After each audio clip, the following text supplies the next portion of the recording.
Thokozani bogogo nomkhulu. Isalukazi sendoda lesi. Ugogo bathi nembatha.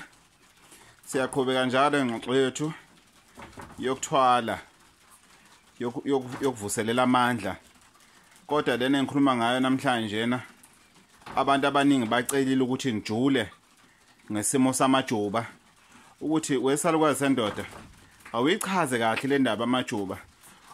Abanye bayebefone umuntu avele athi hayi mina ngifuna le yamajuba. Cha ngane wethu awukwazi uqala la emajubeni, awukwazi uqala ngesimo samajuba. Kodwa ke ake sihlehle kancane selana esimeni sokuthi yini kahle kahle ngoqala ngayo isikezo. Kunento okuthiwa isigezo samandla, isigezo senhlanhla, isigezo semali. Fonqala esimeni sesigezo semali bese uthola into eyisigubhu, isigubhu ekuzofakwa lokho umsimba unawo umsimba wamajuba. Kodwa usuke kuboshelelwa ke manje amajuba azoya kuwena. Amajuba lawo muwathatha aba u40 amajuba lawo awakho kodwa awahlali kuwena, ahlala la usuke uwathathe khona esikhathini esiningi. Amajuba lawa ke ilamajuba owathumayo. Amajuba asebenza kakhulu abantwini abafana nabafundisi, abantu abafana nabaprofeti, abantu abafana nezinyanga, abantu abafana nabaculi, ngoba amajuba ayahamba ayolanda abantu. Umzekelo leli butho nilibona lana amajuba awu40 ade amanye ngwahlukanisile ade 120 kulendlu lena awu40 ke esawasela lokho aphuma ke ngokwedingo zawo. Mawabuya kodwa abuyela kwenye indlu. Kulawa nje awu40 into ezenzeka, kune event ezobiyenzeka. Umnikazi wawo uwabhukhe a year in advance. Ingakho ngisho ukuthi lokhu kuhlola okujulile ngani zakwethu. Akuyona into ongavela uyithathe manje ukuthi uyisebenzisa ngeke kwenzeke lutho babe nyakhohlisa.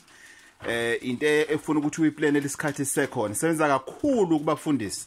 Kakhulu kubafundisi iyasebenza lento lena.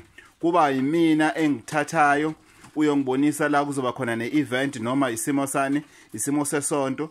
Bese lapho ke bese ngibheka indawo bese kuba khona imikhuba eyenziwayo lapho. Bese ke athathwe ke amajuba ayela ofuna ukuthi kube itarget yakho ukuthi njengokuthi lamajuba la ufuna ukuthi awukulandela, ufune imarket yasendawo thizeni. Afika dedele lapho ayakwazi ukubuyela up to 1000 kilometers eyibuyela aphindele la asuka khona, la asuke asuswe khona.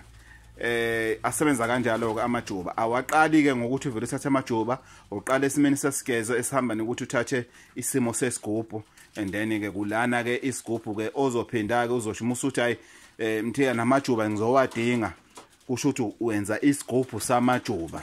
And then from there azothi amajuba lawo masewe ready, and then ke nesigubhu vele sesingakwena bese uyasho ukuthi hayi mthiya ngine event ngosuku oluthize esikhathini esingaka.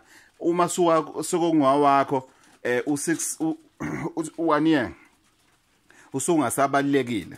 Kahle lana awuthengi isimo samajuba, uthenga isimo samandla amajuba, ngoba siyawadedela ayela ufuna ukuthi aye khona siphinde futhi siwaphindisele la ekhaya. Ngoba akona wonke umuntu ongamane njena athi awu sengifuna ukufuya amajuba ane maintenance enkulu kabi lamajuba lawo.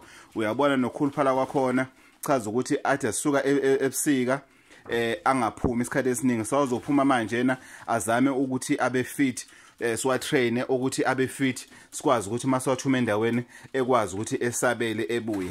Adla kabili ngosuku, adla ukudla kwakhona vele kumgqakazo wenyoni noma umgqakazo wesimo samajuba.